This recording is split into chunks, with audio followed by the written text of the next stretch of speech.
Salut l'internet et bienvenue aujourd'hui pour ce nouvel épisode de Back to the DeLorean. Aujourd'hui, nous nous attaquons au numéro 23 de construire sa DeLorean et... je crois que je l'ai mis à l'envers. Mais ça me donne une idée tout ça. Vous voulez voir un tour de magie? Préparez-vous... Ridiculous! Oh mon dieu, ça a fonctionné! Bon, vous comprendrez plus tard. En attendant, on s'attaque au magazine. Et comme à notre habitude, nous allons commencer ce magazine par la première page qui contient comme toujours un petit sommaire ainsi que les nouvelles pièces contenues dans ce numéro. Sur la deuxième page de ce magazine, vous avez donc un petit schéma du début et du milieu de la construction de votre pièce. Sur la troisième page de ce magazine, vous avez donc la suite et la fin du schéma de construction, avec ici une petite photo vous montrant votre pièce au final. Sur la quatrième page de ce magazine, vous avez donc un petit dossier s'intitulant « Gros plan sur le moteur ». À l'intérieur, on y apprendra un petit peu plus sur le moteur de la DeLorean, plus précisément du moteur de la DeLorean du film La DeLorean A. À savoir que la pièce qu'on est en train de monter sera une réplique quasi parfaite du moteur que vous voyez juste ici. Sur la cinquième page de ce magazine, vous avez donc un petit dossier s'intitulant Plutonium, avec juste ici un petit récap de la scène du début du film. Et vous trouverez sur la dernière page de ce magazine les nouvelles pièces qui seront contenues dans le prochain numéro. Et voilà pour le magazine. Oh oui, on parle enfin du moteur de la DeLorean, et là je suis content. Mais bon, peut-être que vous, ça vous intéresse pas. Je sais ce que vous voulez. Vous voulez le montage de ces petites pièces ridicules.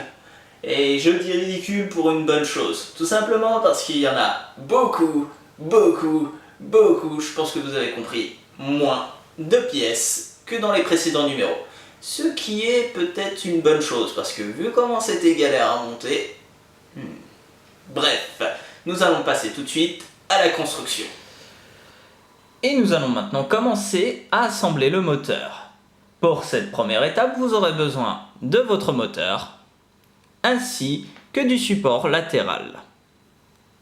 Placez votre support latéral de façon à avoir la partie la moins belle esthétiquement de votre côté. Placez ensuite votre pièce dans les trous se trouvant ici. Alignez les trous, puis placez une vis de type AM.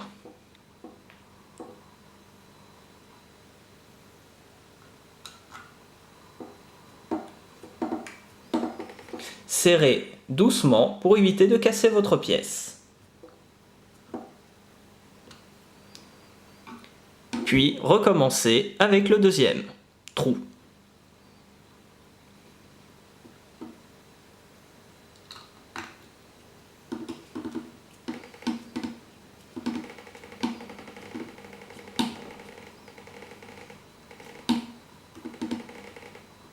Cela devrait vous donner ce résultat.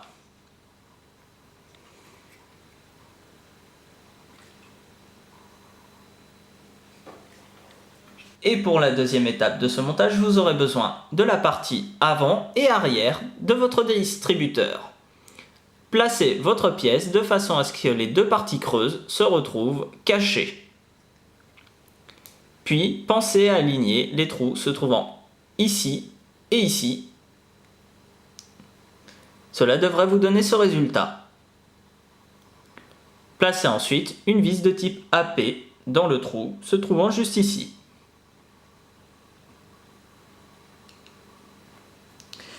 Donc faites attention durant le serrage de cette pièce à ne pas trop serrer pour éviter de casser.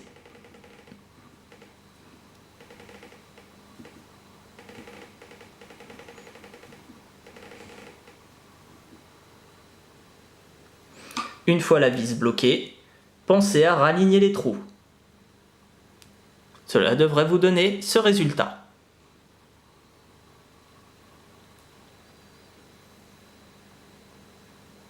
Et pour la troisième et quatrième étape, vous aurez besoin du moteur ainsi que du distributeur.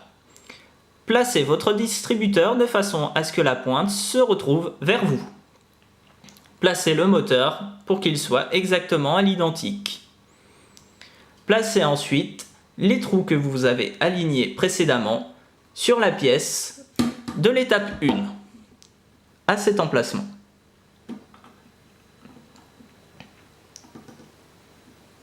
Cela devrait vous donner ce résultat. Placez ensuite une vis de type AP dans le trou se trouvant juste ici.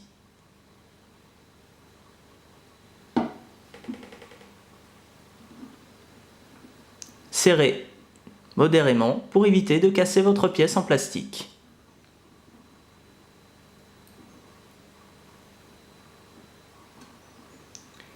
Puis, retournez votre pièce et placez une vis dans le trou se trouvant à l'arrière.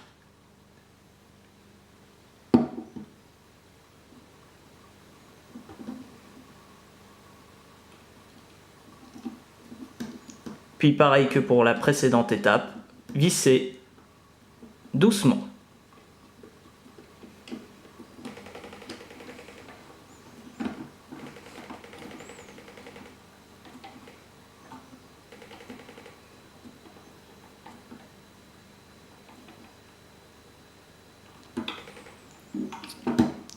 Et voilà le résultat.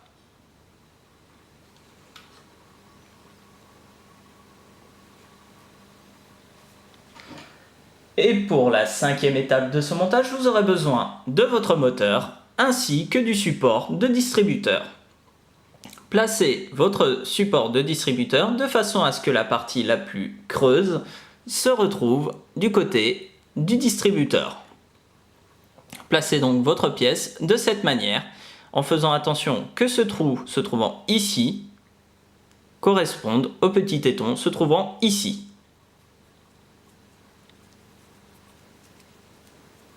Placez donc votre pièce de cette manière.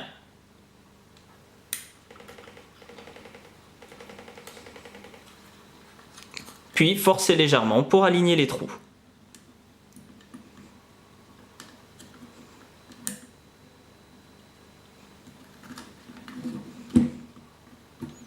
Puis une fois cela fait, placez une vis de type AM.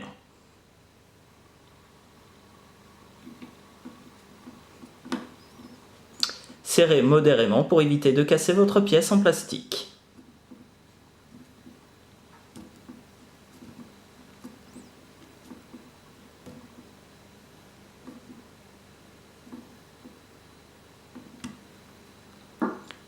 Et voilà le résultat.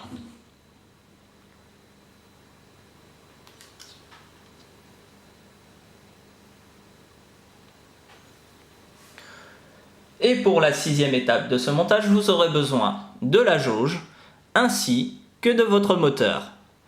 Placez votre moteur de façon à identifier le trou se trouvant juste ici.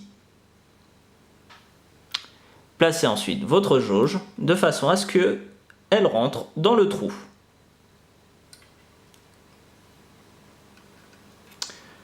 Et voilà le résultat. Attention, il est à noter que vous pouvez coller votre pièce à cet emplacement.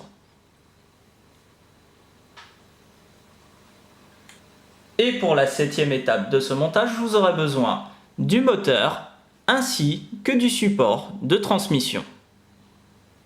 Placez votre support de façon à ce que cette partie-là se retrouve vers le haut du moteur.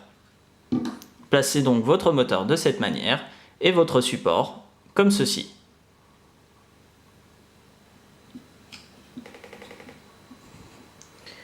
Puis, placez une vis de type DM.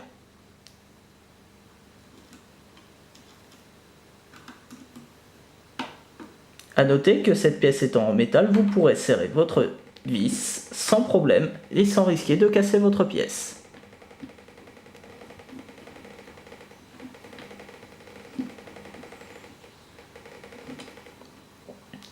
Puis placez une deuxième vis de type DM.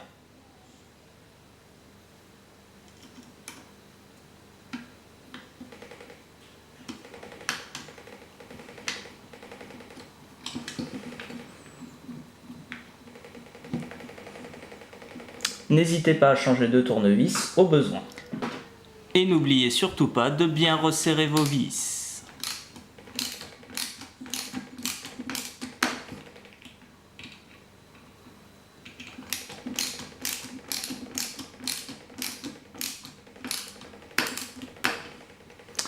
Et voilà le résultat.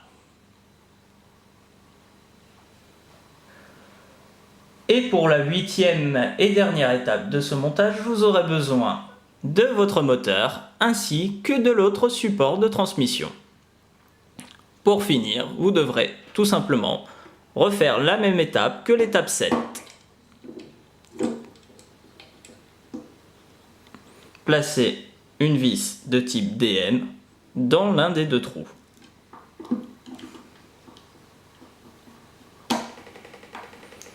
Puis n'hésitez pas à serrer fortement votre pièce.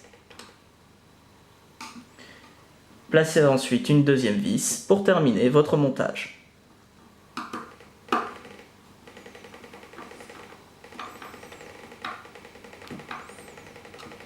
Comme précédemment, n'hésitez pas à changer de tournevis si cela vous semble nécessaire.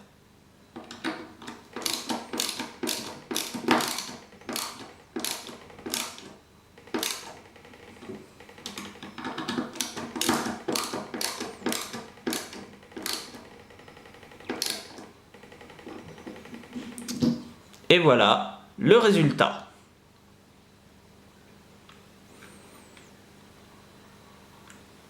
Et c'est comme ça qu'on termine le montage de cette pièce. Et vous savez quoi? Eh ben, c'est un numéro parfait. Il n'y a aucune erreur. Toutes les pièces sont faites parfaitement.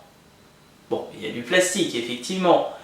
Et il a fallu peut-être coller cette petite pièce. Mais je veux dire, il n'y a pas eu de souci de pièces usinées ou de pièces abîmées. Rien. Nom de Zeus. Il paraît qu'il n'y en a que 1 sur 1 million. Et je l'ai eu. Attendez voir une seconde. Ah non, mais quel dommage, Eglamos. Vous y étiez presque. Et il a fallu que vous fassiez l'erreur de me filer un magazine abîmé sur le côté. Quel dommage! Il va falloir tout recommencer. Mais c'est pas grave, parce que je vous pardonne malgré tout. Car ce montage a été extrêmement agréable. Et vous savez quoi, mes chers voyageurs temporels, nous arrivons à la fin de cette vidéo. Et vous savez quoi? On se retrouve très rapidement pour la suite.